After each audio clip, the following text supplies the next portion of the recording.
Hello, everyone, and welcome to Humans of the Pro-Life Movement, a segment of the Pro-Life Guys podcast. You might be wondering, what is this new series that you are doing?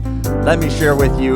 We want to, in this series, highlight some amazing pro-life activists that are out there. Some of them we know, some of them we don't know. Some are full-time, some are part-time, some are just doing things on a volunteer basis. We are talking to people in all walks of life, in all different stages of life, to hear their stories about the great work that they are doing in the pro-life movement, the great work that they are doing exposing the injustice of abortion and seeing people change their mind, seeing lives saved. Thank you so much for tuning in. My name is Peter. I am the host of the Pro-Life Guys podcast, and today I am joined by a good friend of mine, the one and only Katie Summers. Katie, thank you so much for taking the time and joining us. Oh, it's my pleasure. Yeah, it's absolutely great. To kick things off, could you share with us a little bit about yourself? Are you full-time in the movement, part-time? Do you have another job? Do you have a family? Tell us a little bit about yourself. Okay, I work part-time in the pro-life movement. I'm very lucky to have a lot of flexibility to take care of my family as well. So I'm married. I have 3 children. They are 11, 8, and 4 years old. I've been in the pro-life movement since 2015. I started out as a volunteer, and now I am part-time staff at Toronto Right to Life. And I do a combination of street outreach as well as high school presentations here in Toronto and around. Nice. That's great. Are you still a stewardess as well? I just quit at the end of last year after 14 years. Wow. Yeah, I was a flight attendant for 14 years. Towards the end, I was part-time, and then I just left to focus entirely on both my family and pro-life work. That's really great. That's cool. I always think it's really cool to meet people who work in the airline industry, but that's just me. I find that fascinating. There's one burning question in my mind, and perhaps in the minds of all of our listeners. Is it true that you met your husband in line at Tim Hortons to get coffee? It is true. It is a true Canadian love story. Yep. I wanted Starbucks, but my budget was more of a Tim Hortons friendly. And thank goodness that's where I went, because I saw him from far away at the airport, and I thought, he's pretty cute. But we happen to both be in Calgary, even though we're based in Toronto. But he came behind me in line, and for the first time in my whole entire life, I hit on a man. And it's a good thing I did, because we were married a year later. That's great. That's really, really cool. And like you said, that is probably the most Canadian love story and meetup story that I've heard before. So over Tim Hortons in line. That's great. All right. So you're with Toronto Right to Life right now. You've been with Toronto Against Abortion. You've been in the movement for quite some time now. Why did you want to get involved? Like what made you want to have conversations with people about a really controversial subject, one of the subjects that a lot of us just try to shy away from? Yeah. The urgency of the issue.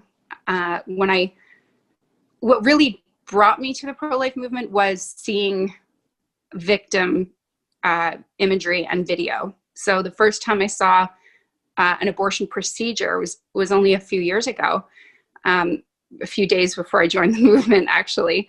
And it was so shocking and upsetting. And I thought, my gosh, like, I've been pro-life my whole life, but I'm in my 30s and I've never seen this before. That's shocking. And I just remember thinking, if only people saw this, it would really change our culture and the way we view abortion. And then I thought, well, I guess it's going to have to be me. It's going to, we need people who are willing to do this work and to bring that truth to people in order to change our culture, because it is an urgent issue, an urgent need. And I was no longer comfortable just, living my comfortable life and knowing that I was pro-life and feeling good about that. Like, that once I saw the victims, that wasn't an option anymore. I knew I had to actually do something. That's really great. The temptation that I have, and I know others have as well, is like, oh, we see this injustice, something has to be done. Let me throw money here and let me pray that someone else actually does something. But here you are stepping up reaching out to people. You saw what image, you saw the truth about abortion. You saw what abortion is doing to children, and now you're showing that to other people as well. So thank you so much for that. Could you share with us, you've been doing this for a while, give us like a conversation or two, the ones that really stick with you, the ones that perhaps motivate you or just cause you to mourn abortion. Just share with us some of those conversations that you've had that really, really stick. So one in particular really struck me just because it felt like too many coincidences to be coincidence. It felt like fate. So I was near the university network in downtown Toronto. So lots of university hospital network. And I was out with a sign doing outreach, asking people what they think about abortion. And I asked this woman, and I hadn't noticed right away that she was pregnant. So I just said, "Hey, what do you think about abortion?" And she said, like, "How did you know that we were just talking about that?" And I said, "Oh, I didn't. Like, do you mind sharing? Like, why were you just talking about that?" And then I noticed her belly, and she said, I'm 5 months pregnant, and we just left my gynecologist appointment. And then I noticed she was crying. And she said, "My child's been diagnosed with bilateral hydronephrosis. And the doctor says that we should have an abortion." And so my husband and I were just talking about this. And I said, she said it was a kidney problem. And I said, hydronephrosis. And she said, "Yes. How did you know that?" And I said, "My son was diagnosed with that when I was pregnant with him." And she said, "Well, we've been told we have to have an abortion." I said, no. Like, and I told her a little bit about how that went with my son, that, they monitored him while I was pregnant. And then when he was born, he still had it. And a few months later, he still had it. And then one day it just went away. And that they told us there were surgeries available. Anyway, she was absolutely floored. Like, I gave her a reference to a pro-life OBGYN, and I said, "Please get another opinion. Do not feel like you have to do this." And she like hugged me, and she was crying. She said she felt like, God had sent me to be there at that. She said she and her husband had prayed that morning for a sign. And so she felt that my presence there was a sign. And I felt it too. I mean, what are the odds, right? So that was such an incredible experience. I'll never forget that. No, that's something you wouldn't forget. And just the providence of God in that, you're out there, you're showing the truth about abortion. These people come, they're praying for a sign. You didn't know this. You didn't know they were talking about abortion. And you're like, "Hey guys, what do you think about this really pressing issue that's already on your mind right now?" And able to see that child live. Have you been able to meet that child afterwards? Just curious. Unfortunately, no, I haven't. But I pray for that couple, and I just know, like, she just felt like she was being pressured and that there was no other option.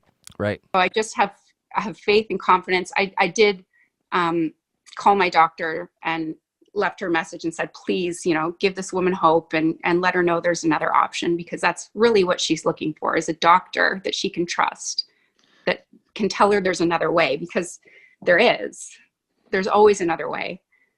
Yeah. In our experience, we often see people who get this advice from their doctors that this is the only thing you can do. The only real option for you is to have an abortion.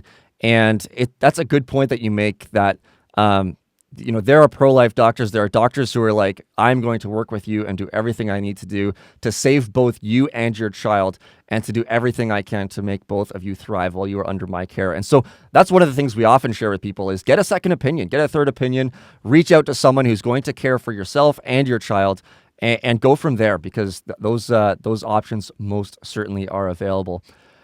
Katie, you, I can't remember when this was, 2 years ago, year and a half ago, you were assaulted by a pro-abortion activist at Ryerson University when you were reaching the Ryerson students with the truth of abortion, having those conversations. Could you share with us a little bit more about that? Sure. We were going to Ryerson on a weekly basis. And that particular campus has a lot of pro-choice or pro-abortion activists who come out, and they try to cover our signs. They try to prevent us from having conversations. And so this was the case on this particular day. And then when we were getting ready to leave, out of nowhere, this woman just assaulted myself and a colleague. And it was really scary because I'm used to some hostility sometimes from people, especially pro-choice activists, but not like this. Like she threw a card at me. She was wrestling me around by my backpack. And I was really scared. And it took a while for me to be ready to go back to the streets. But ultimately that was always the goal. She did plead guilty in criminal court.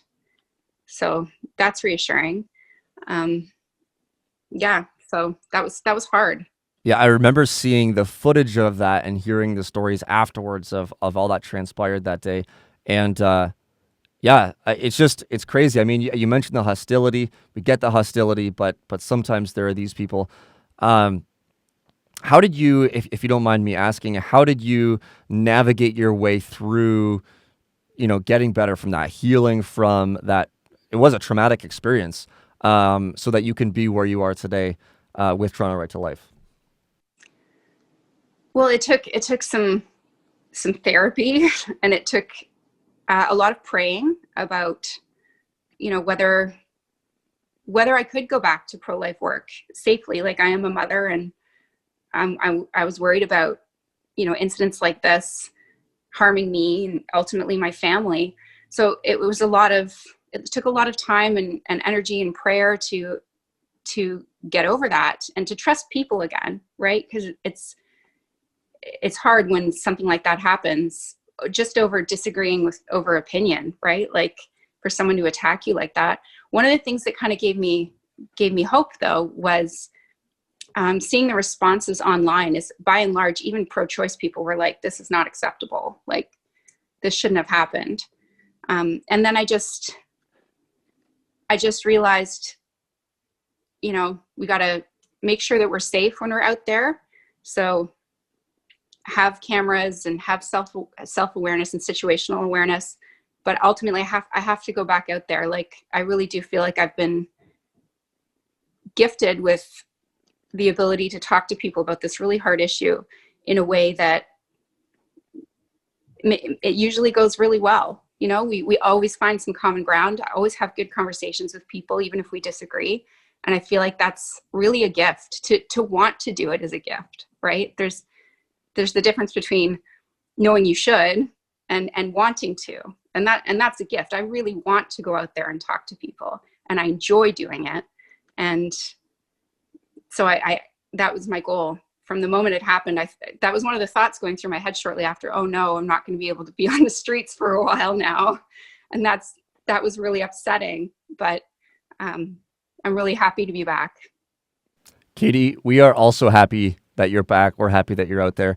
One of the things that might sound kind of stunning, kind of strange, is what you just said. You enjoy being out there. I mean, you said it's a gift, that you want to be out there. You enjoy having these conversations. Help us out. You're talking about abortion. Why do you enjoy having these conversations? Because, like I said, it's amazing watching somebody go from thinking they feel this way about the issue, right? Thinking, oh, I'm pro-choice and that's probably not going to change. And nearly every single conversation, seeing them move closer to the pro-life viewpoint, even if they don't change all at once right away, every conversation, people move every single time. And it's so encouraging. Like, to see somebody who starts out saying, oh, I'm okay with it in the first trimester. And then you kind of have a conversation about that and you realize they're not actually, they're just confused about prenatal development. And when you point out the facts to them, they're like, oh, I didn't realize the heartbeat was 18 to 21 days, or I didn't realize brain waves were around 5 to 6 weeks. And then have them move even just that far, right? And then when you delve into that a little bit more, it's not hard to go all the way pro-life, right? But usually it does happen in stages for people. And so it's so encouraging to see minds changing every single conversation, like every single one. And then to have the people who completely change is is very, very encouraging and rewarding, right? It makes it worth it. Yeah, yeah, it absolutely does. To see people change their minds, to go from beginning of the conversation, pro-choice, pro-abortion, and to shift in the conversation. I've even had times, and this is not about me, but I've had times where I would present possibilities or circumstances where abortion would be okay, and the people are like trying to convince me now that no, that's not justified. We can't do that anymore. When at the beginning of the conversation, they were the total opposite end, supporting abortion. So really, really cool. But not every conversation is super easy, right? Not every conversation is going to be, you mentioned they're not a 180-degree shifts in opinion. What would you say would be one of the hardest conversations that you've had? There's a few. It's really hard. It's really hard to meet women who are post-abortive, so they've had abortions, and they come up to you and they see the sign and they say, "Is that what abortion looks like?" And you say, "Yes." And they say, "I didn't know that. And I wouldn't have done it if I had known that." That is one of the most heartbreaking, difficult conversations to have, because now we're talking to somebody who has had an abortion, who was not given the truth, and is now very upset about that. So that's always very difficult and upsetting, because you just wish that it had been another way. And it's hard talking to people who don't value life because they don't value their own life. That is always so hard. And that's also, though, a time when you realize how important this work is, not just for the children, right? Not just for the preborn children, but also for the people like that. There's so many people out there who are lonely, who are broken, who are hurting, and they just hardly ever have anybody who's willing to stand there and listen to them and talk to them and care for them. And so it's astonishing to me how often I go out on the streets to try to have conversations about abortion, and what I end up doing is having conversations with people who just need somebody to talk to.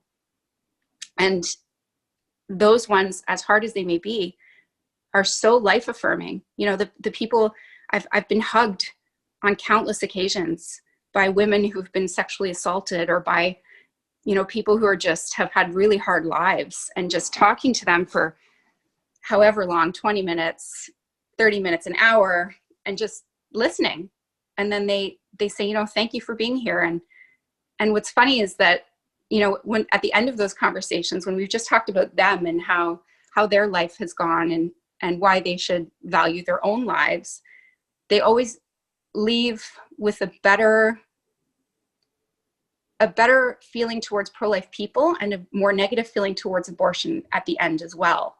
So even just being there for somebody tends to make them more pro-life as well. It's really encouraging. Yeah, yeah, that is. And this gets to my final question, and you've alluded to it several times, I guess. And there might not be an it, but you've shared a lot of reasons. But if there's someone listening who's nervous about getting involved, nervous about the conversations and the difficulty of them, just by lack of experience and just not knowing how to have those conversations, what sort of encouragement would you give to them? And why would you say that this is something they should do? This is a movement they should get involved in. This is work they should reach out and do.